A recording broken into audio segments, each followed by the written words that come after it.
With the second pick in the 2026 NFL Draft, the New York Jets select Juliet, quarterback, BYU. And as you can see, Juliet is here. And on top of his already elite quarterback hair, he puts a New York Jets take flight cap on his lid.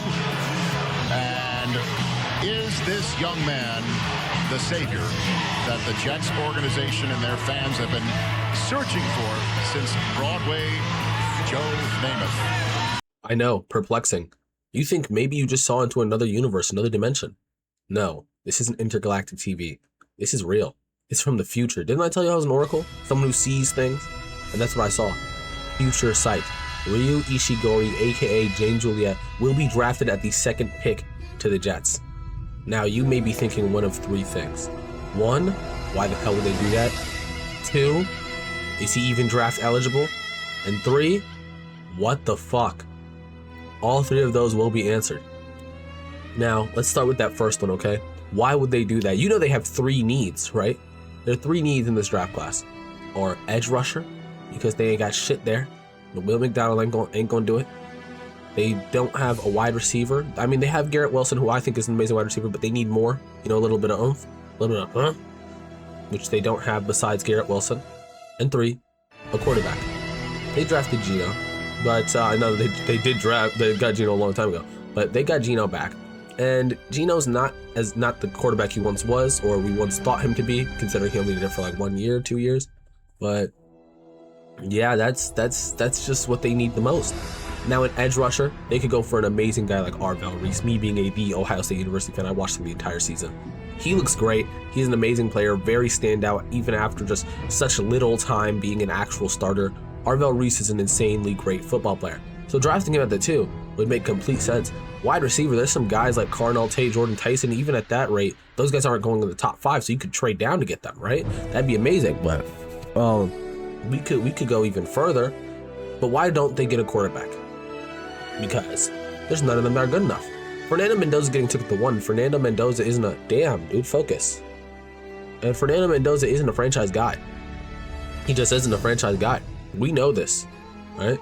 But he's getting took at the 1-1 because there's no other good quarterbacks.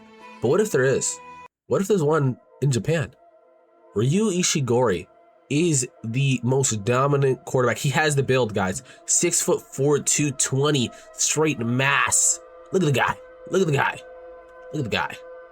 Look at the guy. Come on. Come on. Okay, so physically, he already has it. Secondly, what's something that gets people drafted? Specifically, people like the Jets have drafted.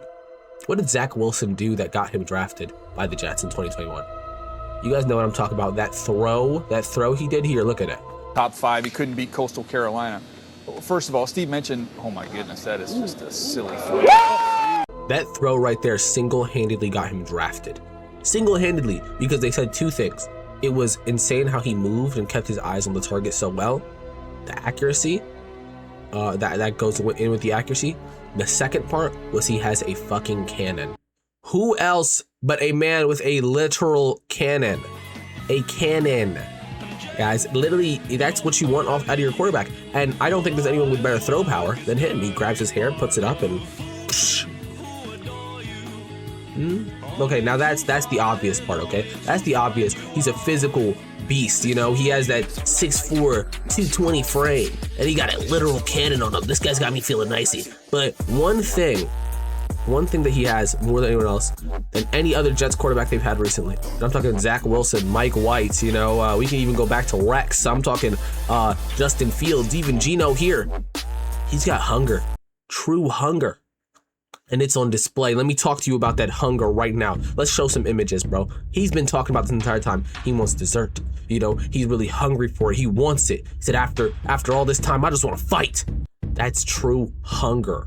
This guy wants it more than anyone else.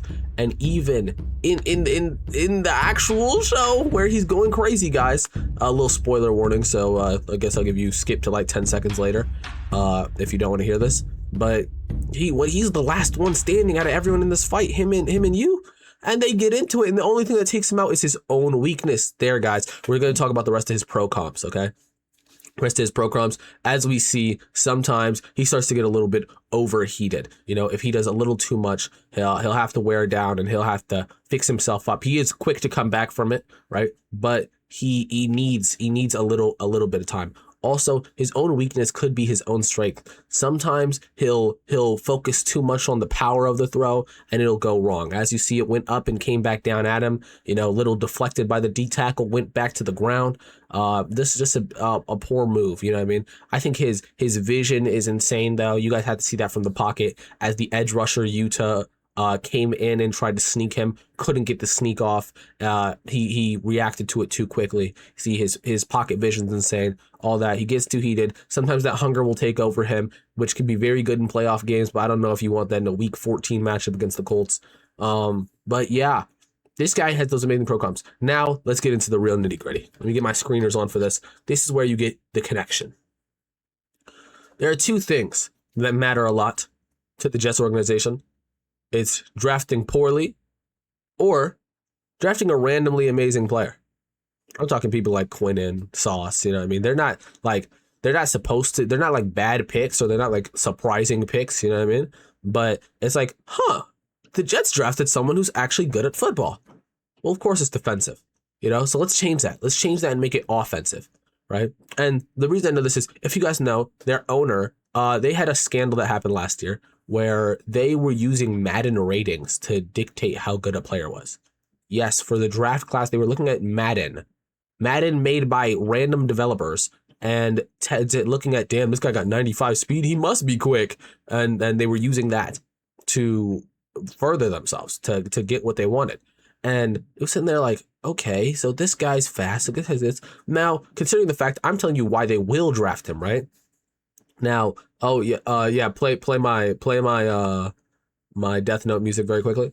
Okay. Now, the reason why they will draft him is because, firstly, like I said, he was, oh god, okay, skip again like 5 more seconds, you know what I mean? Like, skip again like 5 more seconds. He was one of the last ones, and we know from college, you know, if you're one of the last ones, JJ McFarty, you know what I mean? You will just become a better player. You will, in Madden, whoa, JJ McCarthy's ass, but you will be a better player in Madden. They will just make that. So he's already going to look like a high overall rookie. They're going to see 80 overall rookie.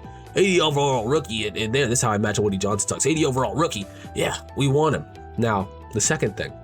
Let's go to Woody Johnson. First and last name that reminds you of a penis. But Woody Johnson is a horrible owner. But the only reason he has the job, that he has it, is because his family is fucking billionaires. His family is super billionaires, and he inherited the wealth of the company Johnson & Johnson, you know, the medicinal company. So yeah, Woody Johnson, Johnson & Johnson. Fuck that. Johnson & Johnson? Johnson, JJ, Jane, Juliet. It was written in the stars. He's a plant. Jane Juliet. If he's not going in the first, he's not going in the second, he's not even going in the entire draft. No one even knows he's there. How? It's a cover-up. With the money of Jane Juliet, they hid an entire kid's talent. A kid from Japan, someone they're not even seeing, like a Victor. Like, imagine if someone paid billions to hide Victor in France. That's what's happened here. Ryu Ishigori, aka Jane Juliet, will be skyrocketing to the second pick in the draft, and he will be drafted by none other than the New York Jets. Hope you guys enjoyed this video. If you did, like, comment, subscribe. Love you guys, and peace.